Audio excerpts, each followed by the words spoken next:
Réunir toutes les conditions optimales pour la reprise effective des cours, tel est le sujet abordé ce 20 mai 2020 au cours d'une réunion avec Anatole Koliné-Makosso, ministre de l'enseignement primaire, secondaire et de l'alphabétisation, Jacqueline Lydia Mikolo, ministre de la Santé, et les collaborateurs techniques en santé, en enseignement général et technique au Centre des opérations d'urgence de santé publique afin de lutter contre la propagation de la COVID-19 en milieu scolaire. Le ministre de la Santé et moi-même d'ordre et pour compte, agissons également pour le compte du ministre de l'enseignement technique professionnel, de la formation qualifiante et de l'emploi, autour de nos différents collaborateurs pour définir un protocole sanitaire qui puisse garantir la sécurité physique, morale, mentale de nos élèves et du personnel pendant toute cette période de retour à l'école.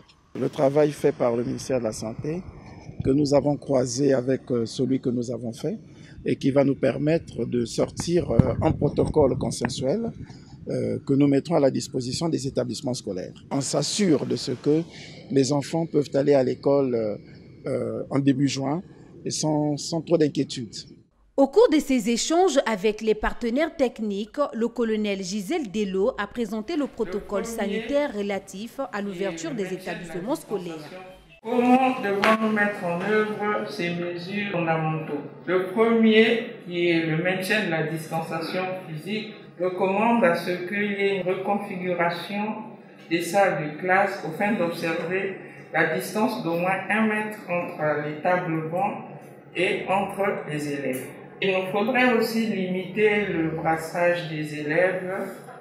Nous avons proposé qu'il faut qu'il y ait, reconfigurer aussi le programme des cours, notamment celle des récréations. Donc il faudrait alterner les récréations par classe.